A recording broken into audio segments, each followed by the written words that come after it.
Hey everyone, what's up? This is Uri for Guerrilla Poker, and in this video I want to share with you guys a story that's been with me for a long time in poker. I've actually started writing down some of these stories. I'm not sure what I'm going to do with them yet, but yeah, would be happy to get any feedback and hopefully you guys find it interesting.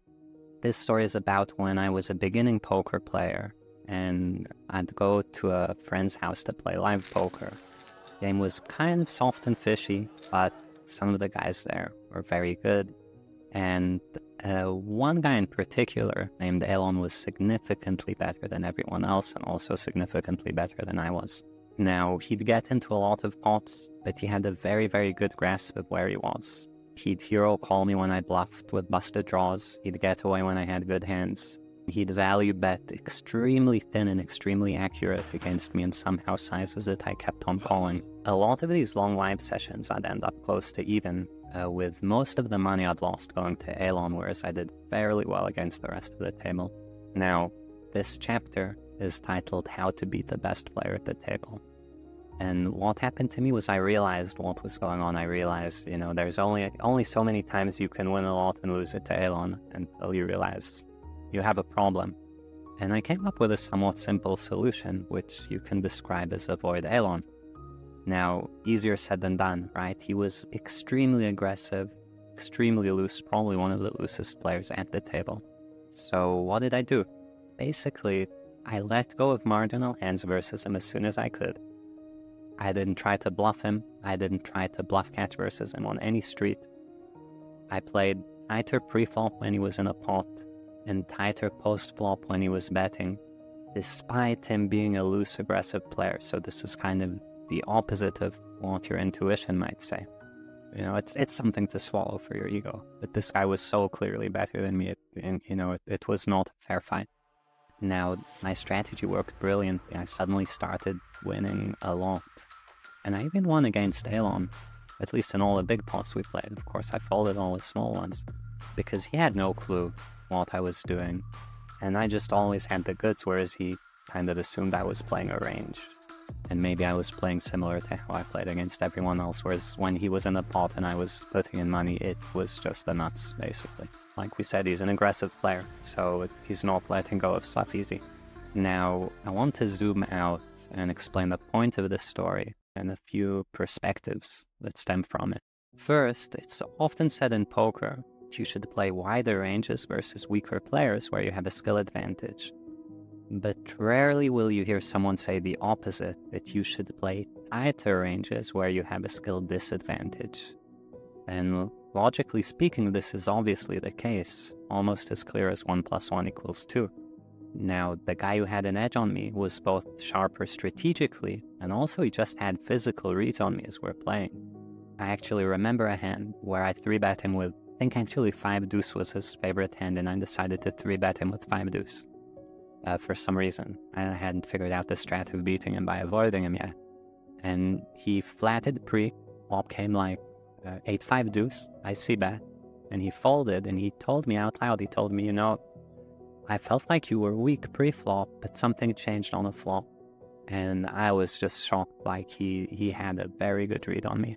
But yeah, the guy playing normal ranges against Elon, against this guy, would be torching money. Like in this matchup, I was the fish. There's a reason this isn't often talked about. It's not sexy. You come to poker to compete and saying this guy is better than me, therefore I'll play tighter versus him, is giving up before you even started. Now, I think the natural response is to fight back, to try to get him with a big bluff, to re-raise his plays because he's doing it too much. But think about what's happening, and it's clear why this is wrong, right? This guy is stronger than you are. And poker, like life, isn't a one-on-one game. There are plenty of fish in the sea. You actually don't have to be the best, and you don't have to directly compete with everyone.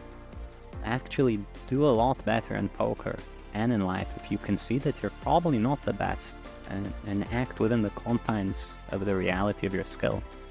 You can still observe this guy, you can still learn from him, and maybe one day you can beat him. But if you're currently outmatched, the best play is to lay low and stay back and not to fight the strongest fighter in the room. Now, Another perspective has to do with the dynamics of how poker works. Generally speaking, in poker, a lot of adjustments don't cost you money unless the other guy realizes you're making them and counter-adjusts appropriately. Now, what do I mean? Let's say LLon opens on the button, and I defend the big blind too tight and 3-bet too tight, like I was doing. If he proceeds to play as though my range is normal, the amount of money I'm losing actually isn't very large.